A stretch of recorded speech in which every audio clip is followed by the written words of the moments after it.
Oh my god, I can't believe my eyes. How can she lift that massive rock all by herself? She's gotta be one of those Adepti, surely.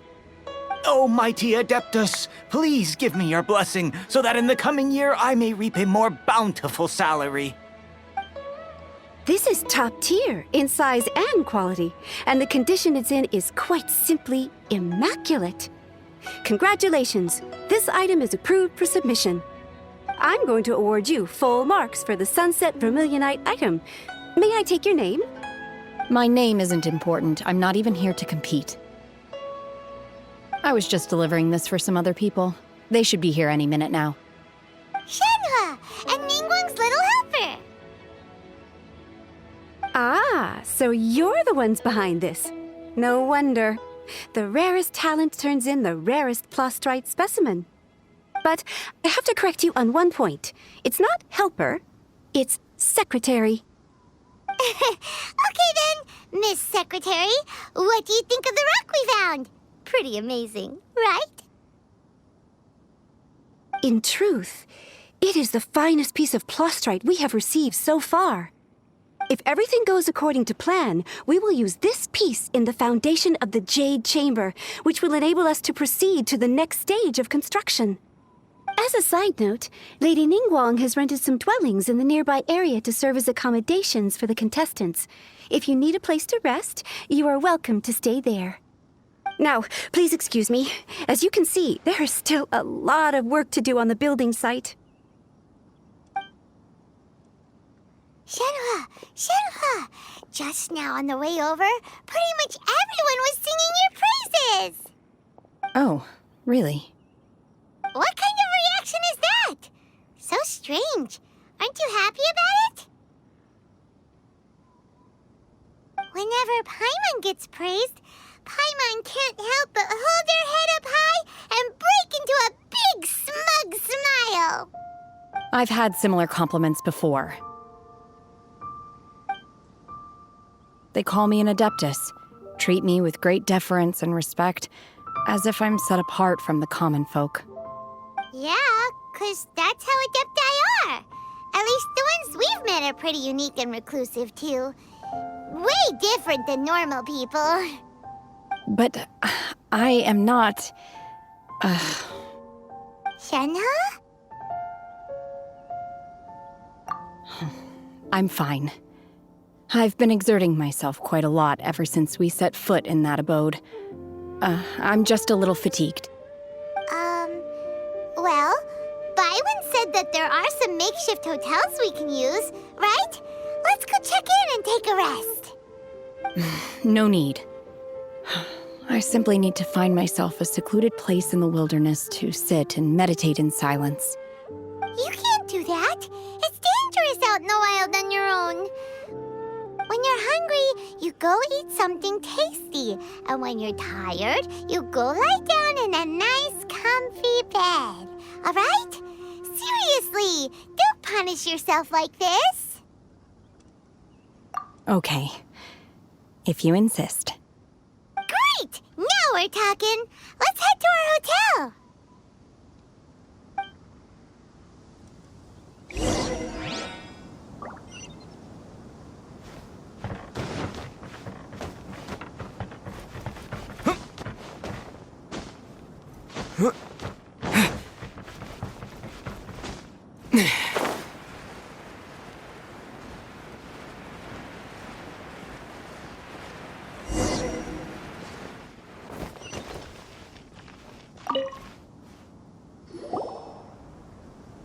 Hi there.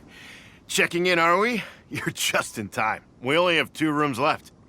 Since this was chosen as the building site for the new Jade Chamber, we've had a constant stream of people in this area. And not just workers either. Visitors, business people, tea sellers, all sorts. So, business is booming for me today. Very few vacancies. You're lucky you got here when you did. Great! One of your rooms is still being cleaned. I guess it should be ready within the hour. The other room is just through the door on the left. Here are your keys. All right. Hope you enjoy your stay. Please excuse me, I'll leave you to it. Shenhua, you should go get some rest. We'll hang food until the other room's ready. Paimon's gonna go see if there's anything good to eat around here. Paimon couldn't help but notice one of the guests walk in with a huge grilled chicken drumstick before. Let's buy one for Shenhua too. She can have it as a midnight snack, or save it for breakfast tomorrow. All right. I will head to my room for now. If you need anything, don't hesitate to disturb me. I'm a light sleeper. I will hear if you knock on the door.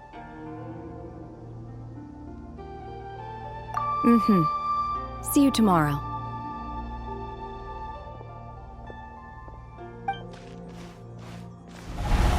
Hey! Isn't that Cloud Retainer?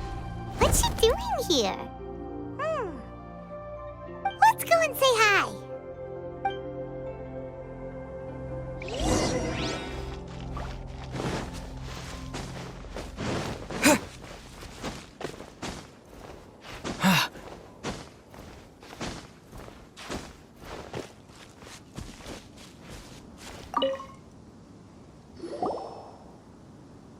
One trusts you have met Shenhe.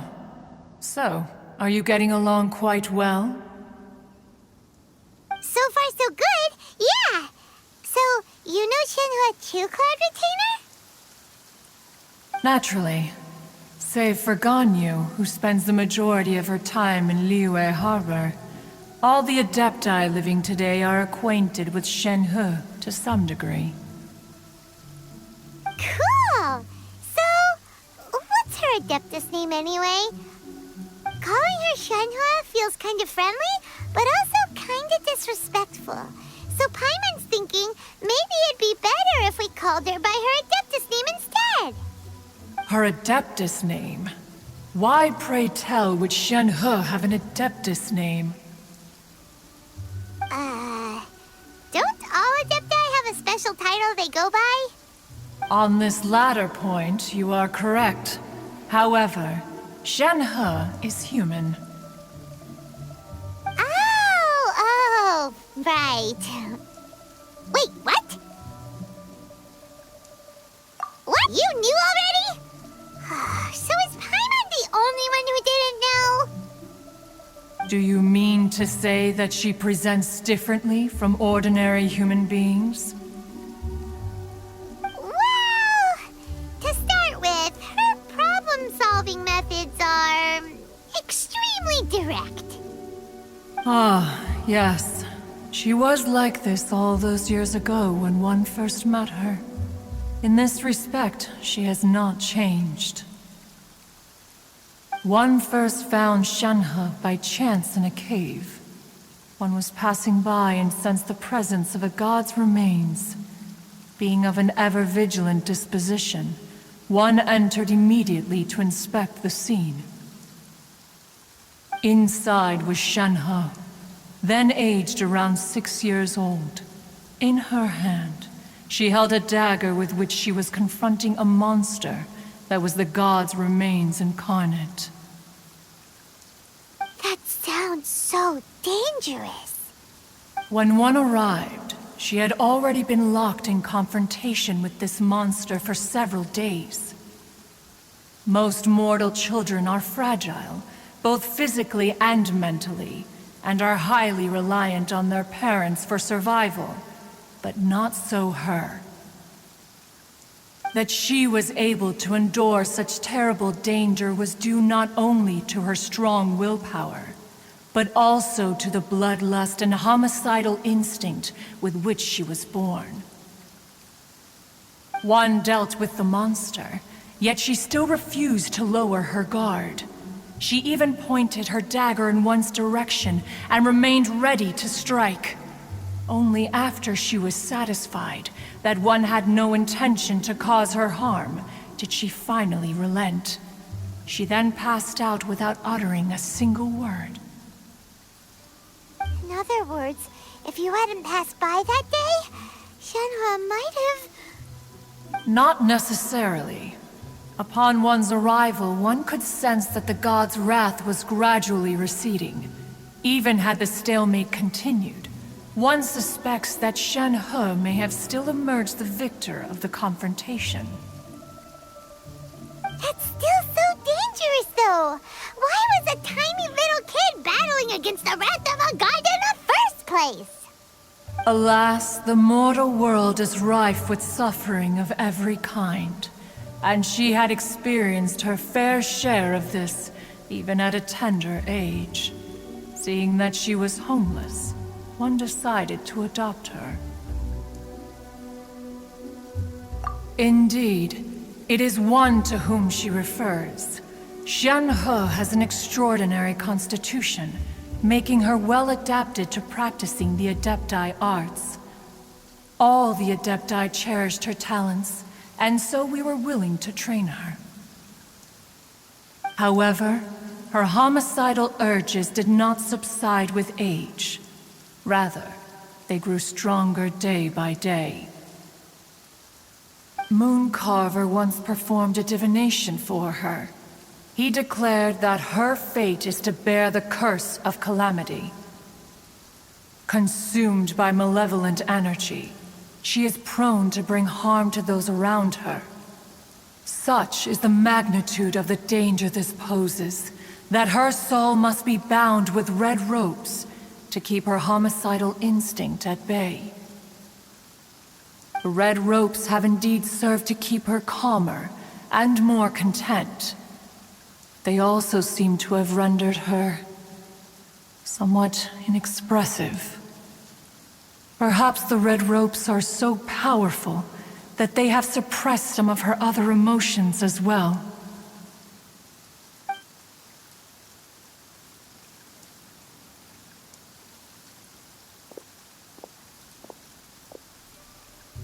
It is only by fate that people's paths may cross. Now that Shen-He's path has crossed with yours, please be sure to treasure the gift that fate has given you, and take good care of her. Oh, now Paimon gets it. You came out here to check up on Shenhe because you were worried about her, didn't you? Huh. You dare draw such a facile conclusion on the nature of one's present excursion? Incorrect. The truth is that while Liyue Harbor may seem peaceful today, danger is always lurking in the shadows. Ningguang once made a bold assertion that this is to be the era of the contract between Liyue and the humans. Well, one is most curious to observe how she will respond to the coming storm. If she handles it admirably, one is willing to be a witness to her achievements. But if she does not, the Adepti shall not hesitate to seize control. Let us conclude our conversation here for today. One has occupied enough of your time, and night is approaching. Be sure to get ample rest.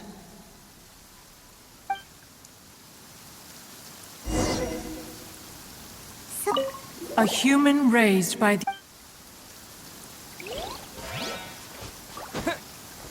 Oh, no wonder she doesn't like being treated as an adeptus. Having everyone falling over themselves to show their respect all the time must be kind of hard to deal with.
Hey! So, Shenhe... Master has relayed my situation to you, I take it? Oh? How did you know? I'd intended to wait until you came back before going to sleep, but I didn't hear you come in. I was worried that something may have happened to you, so I went outside to check and caught sight of my master. On top of this, you have been acting very strangely around me this morning, causing me to suspect that my master must have told you everything about me. After all, Master is very talkative. Sorry, Shenhua. Paimon had you down as an Adeptus this whole time, but it turns out Paimon was wrong. It's okay. I don't mind. The fault is mine for not explaining everything to you sooner, because in my experience, trying to explain is a futile pursuit. Still, though you mistook me for an Adeptus, you never treated me as distant and unapproachable. Instead, you treated me as you would a friend. For this, I am very grateful indeed. To be fair, we've met our fair share of real Adepti, too. Anyway, now it's settled. From now on, you're our friend. Whether you're an Adeptus or a human isn't the important thing. First and foremost, we're just plain old friends. Got it. Although I don't know quite what it entails in terms of what I have to do, I must say I like the title friend very much indeed. Great! Well, now that we're all rested up, we should start searching for the other 2 items on the list. But before we do that, let's go to the building site and ask Ningguang's little helper how the progress is going. After all, Sunset Vermilionite is so rare. Paimon doubts many competitors will really be able to find any. If it turns out some of them have given up already, we'll be able to take things a little more slowly. Oh, and another thing. We bought some grilled chicken drumsticks on the way back last night. There was a place just outside. Here's one for you, Shenhua. Try it! They're so good. I concur. It has a rich flavor, far more agreeable than those I've cooked for myself in the wilderness in the past.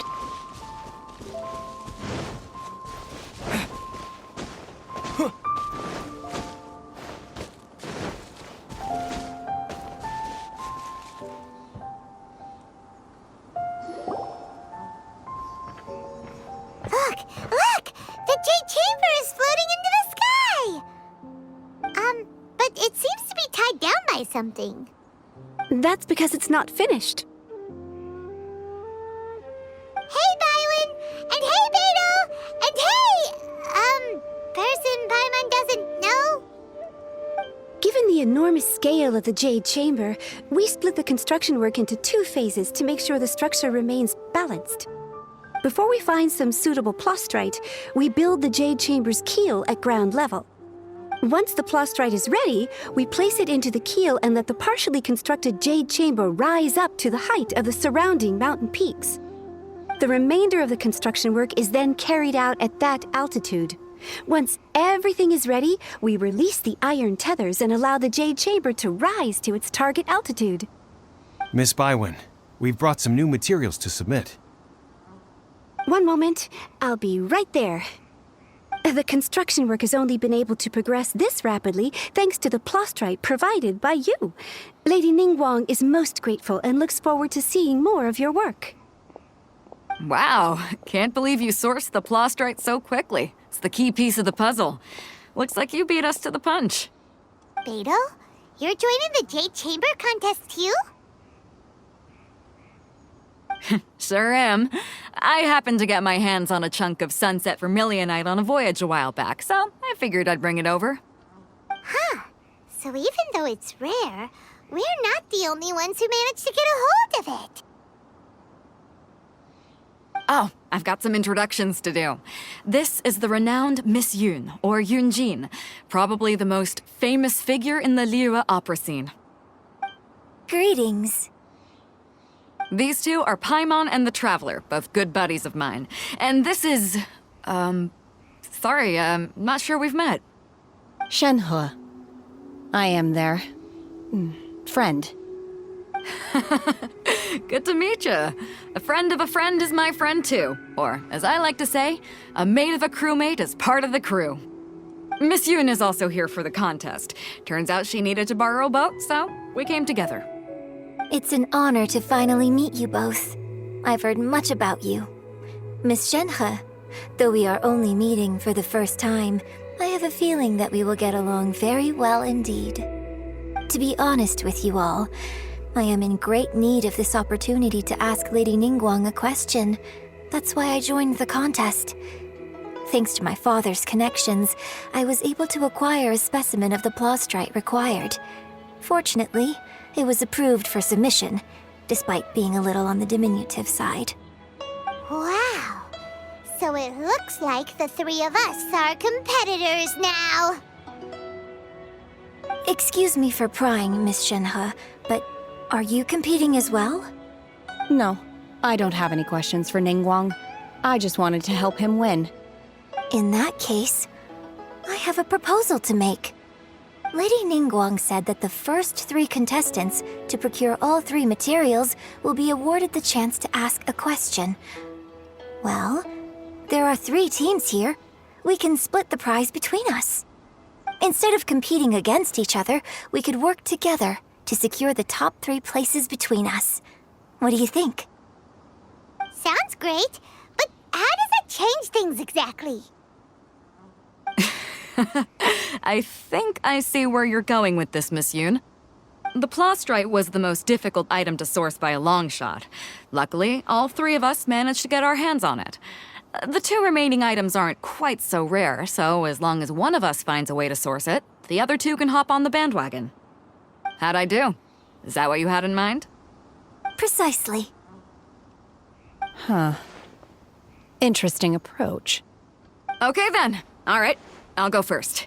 I have some leads on these wonder cores. From what I've heard, the core itself is really not that difficult to make. The hard part is getting hold of the ore used as raw materials. I'm gonna head back to the ship and ask Suling if he's heard of them. You guys... We will head into town and seek advice from Master Zhang of Hanfeng's Ironmongers. Thoughts? Wonderful. We'll split into teams then, and whoever makes progress first brings all of us a step closer to victory. I'm gonna take off. See you later. Okay, let's go! By the way, what question are you gonna ask Ningguang, Yunjin? I'm looking for a venue to host the performance of our new opera. Lady Ningguang has excellent judgment, so I would like to hear her opinion. Ooh, what's the opera called? Paimon wants to go see it. The opera is a labor of love by my father. He wrote it based on a popular urban legend about an evil spirit and an adeptus. It's called The Divine Damsel of Devastation.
Ah, hello. Are you here for something off the shelf, or do you need something forged? Excuse me, Master Zhang. We were wondering if you'd heard of something called a Wonder Core. Of course I have. Sorry, who's asking? My name is Yunjin. Perhaps you don't know me, but I believe that you forged some weaponry for my father in the past, for stage use. Yunjin? Stage use? Oh, so you must be Miss Yoon. Sorry, my brain's finally caught up. It's not used to doing much beyond bashing a hammer all day. Everyone's heard of you, Miss Yoon. Even folks who don't make it to the opera all that often. Like myself. So, you're here to ask about wonder cores, huh? As it happens, I do know how to make them. Matter of fact, I made some for Lady Ningguang back when she was building the original Jade Chamber. The types of ore needed to make wonder cores are a little hard to come by. Lady Ningguang supplied them herself last time. I don't suppose you've brought any yourselves? No, we were gonna ask you what kinds of ore we need. Sure. Well, you'll need two kinds. Star Splinter Iron and Subrosium. If I remember correctly, Lady Ningguang sourced her Star Splinter Iron from the Mount Tianheng area. They say it resonates with visions. It could take some work, but if you stick with it, you'll find some eventually. As for the Subrosium, though, that's trickier. It's all but unheard of on the market. I'm really not sure. Sorry. What I've heard is that the people around Mount Tianheng have some sort of magic trick that can pinpoint the location of the stuff. Of course, it's probably just hearsay. If you want my advice, start by looking for Star Splinter Iron around Mount Tianheng. And if you run into any locals, ask them a few questions about Subrosium. Mount Tianheng. Interestingly enough, the story of the divine damsel of devastation also takes place on that mountain. I hear the view there is quite spectacular. A favorite destination of the Adepti, in fact. Perhaps it can give me some inspiration. Let's not delay. We should head straight there.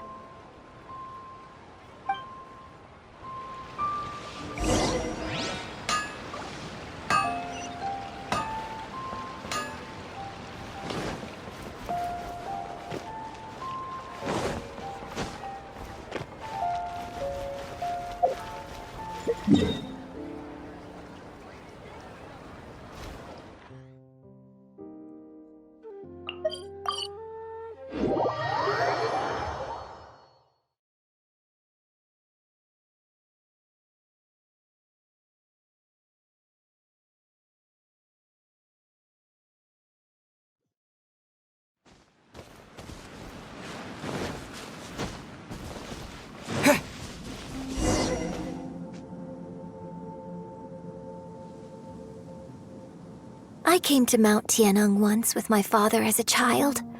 I remember it being such a long climb that I could barely feel my legs by the time we reached the top. This is quite a trip down memory lane for me. Look at these majestic, towering peaks and the gently flowing streams. It's like setting foot in paradise. No wonder the legend of the divine damsel of devastation is said to have taken place here.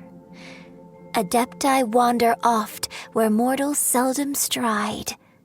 Indeed, this looks like a place that one might expect to be frequented by Adepti.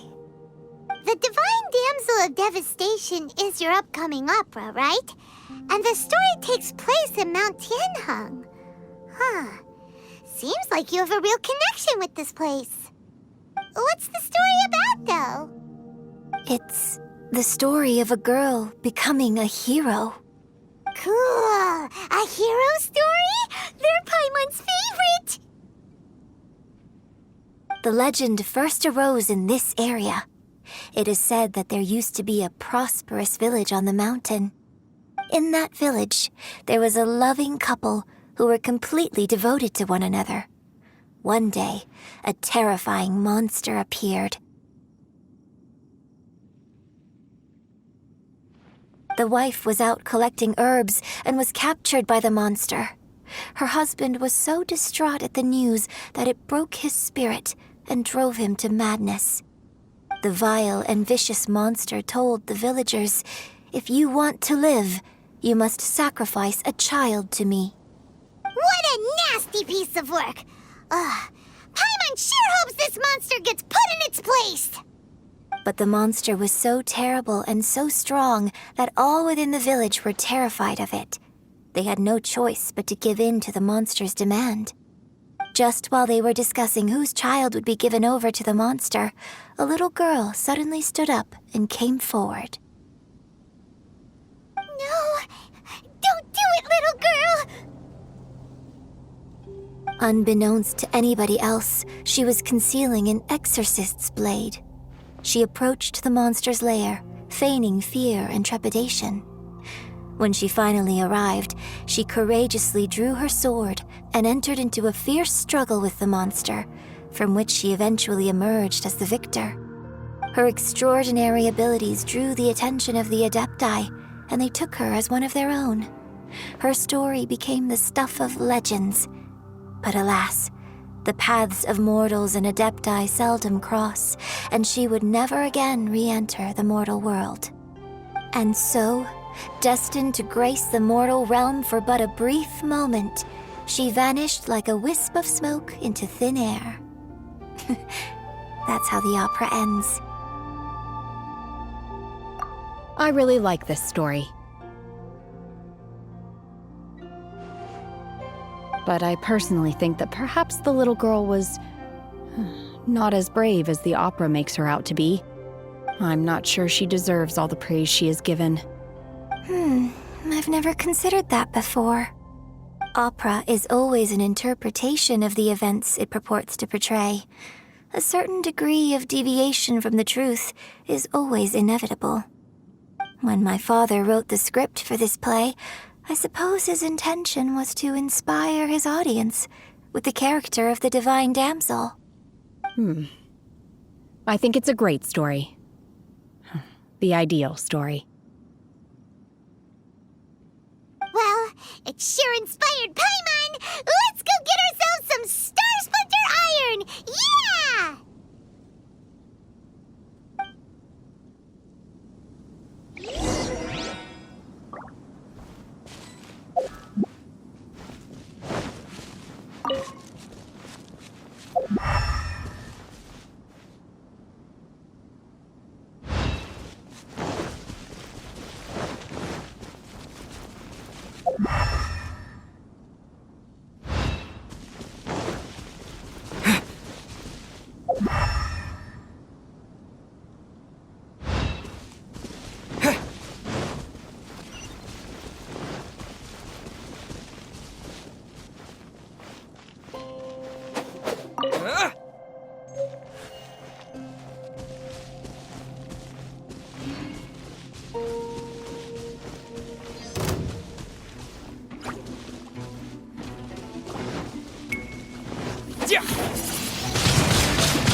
This should be enough Star Splinter Iron.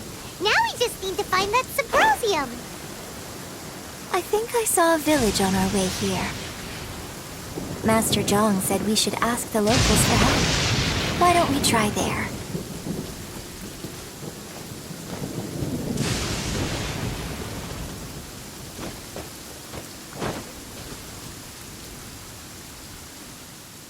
Hey, there really is someone here.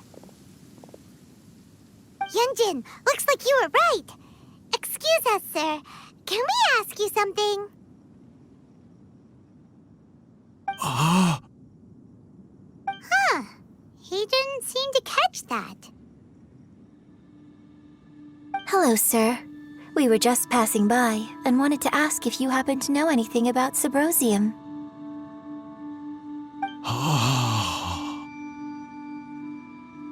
Is he trying to tell us to look for clues in the village? Well, whatever. Guess we're on our own here. Shenhua, Yunjin, let's have a look around. Sorry, you can go ahead without me. I'd like to have a word with this gentleman. If that's okay with you, Uncle Mingjin. It's... Shenhe. Shenhe. You're alive. The rumors were true. So, all these years?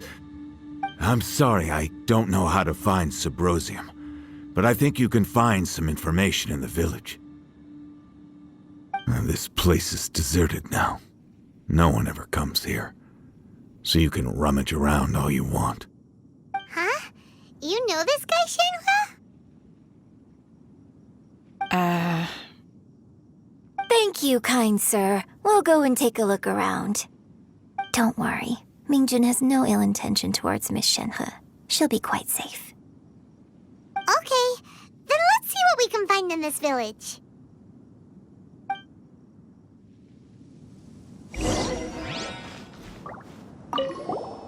I came back here once before, a few years ago. Alone. I hid it from Master at the time. It was deserted then, too, except for a few low-life bandits. Everyone and everything I remembered was long gone.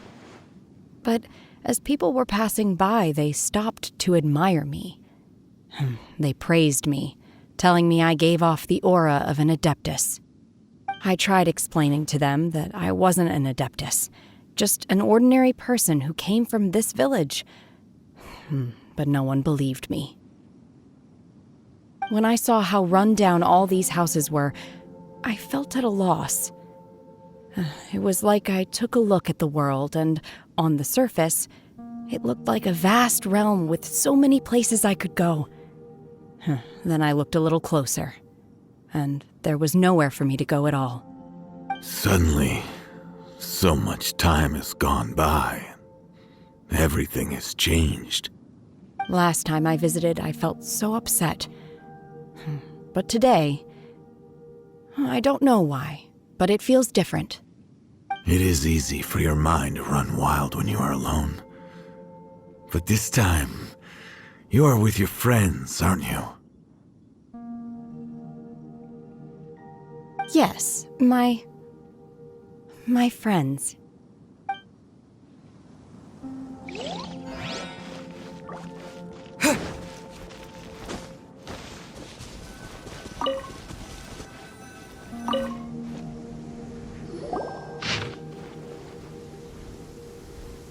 The remains of a god, an abandoned village, Mount Tianheng.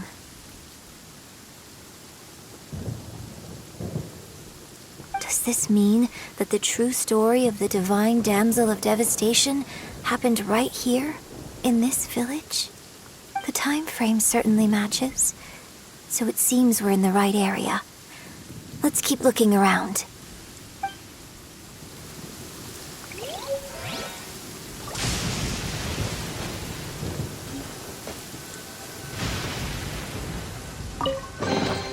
Is this an answer from this world?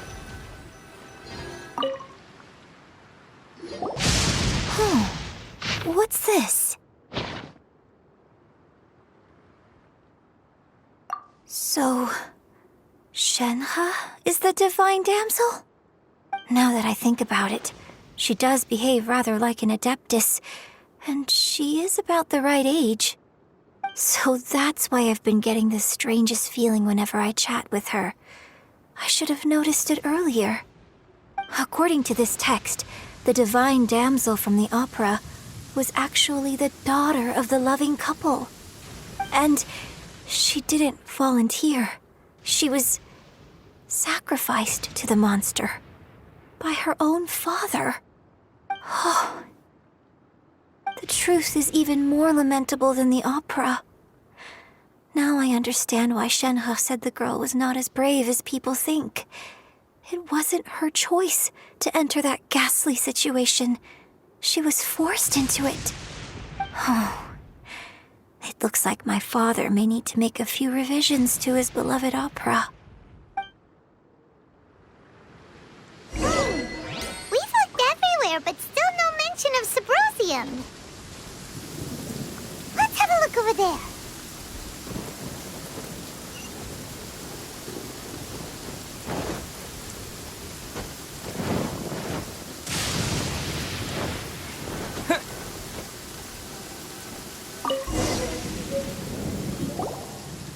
This is it!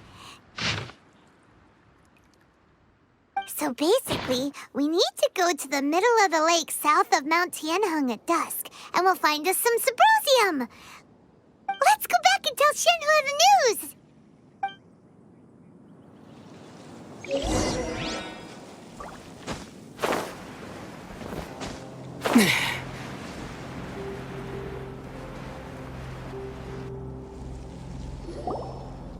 One year when I was back visiting, I heard a story about a white-haired adeptus from a merchant passing by.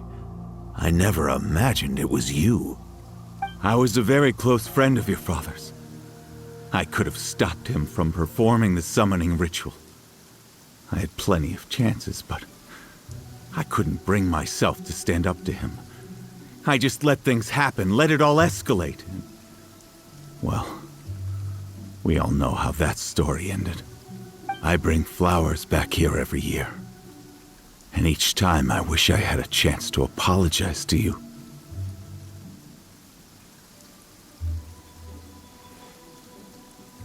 Apologize for what? If you'd stopped him, he'd only have found another way.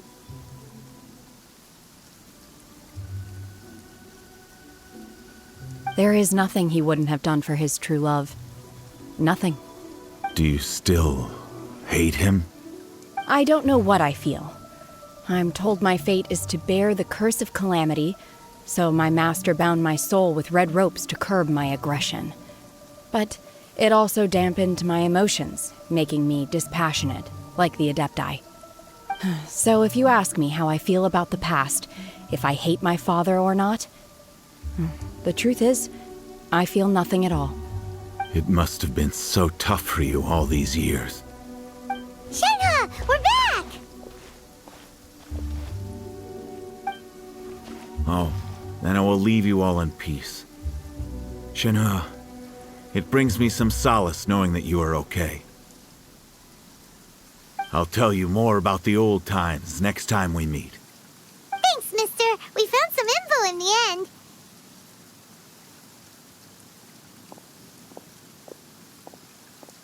Shenhe, look. This tells us how to find Sabrosium. All we gotta do is go to the middle of that lake. Let's go then.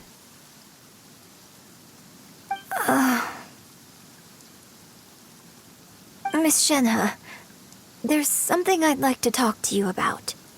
Just now, in the village, we found your father's diary.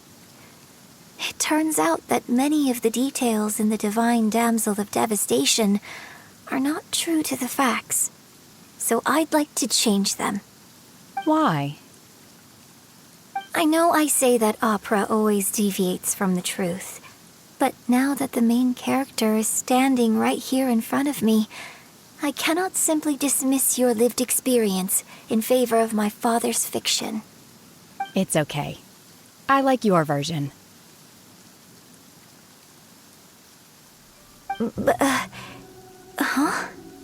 My master once said that the day I learn how to use my strength for the good of others is the day that I can truly become part of human society. So, I hope that one day I might be brave enough to stand up and protect others, just like the girl in the opera. But I've never thought this way before, and I wonder whether I will continue to think in this way. Don't worry. I believe you will. In fact, I think maybe you've already started to become the person you aspire to be. You just haven't had the opportunity to see it for yourself yet. Shenhe, Yunjin, cut the chit-chat. Let's go!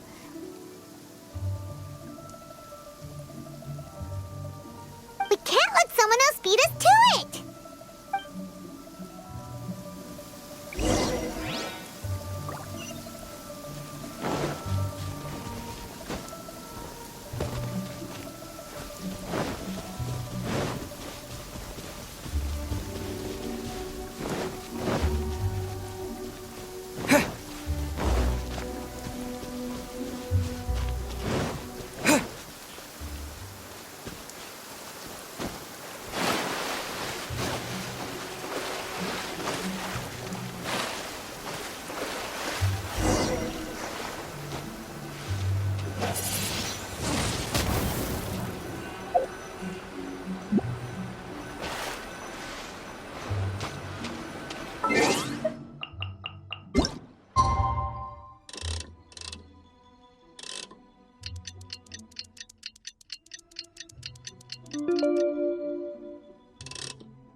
What brings you here?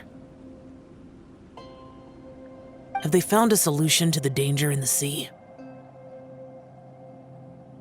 Ningguang didn't tell you. Something has happened in Guyan Stone Forest. According to the contract, as an Adeptus, I should not get involved for now. But these things can be unpredictable. I have a contingency plan of my own. Only a single mountain lies between here and Liyue Harbor. If things get out of control, I will defend this place myself.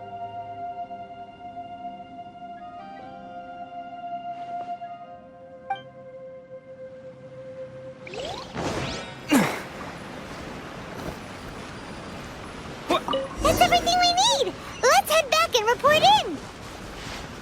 Paimon's curious if Beto's made any progress.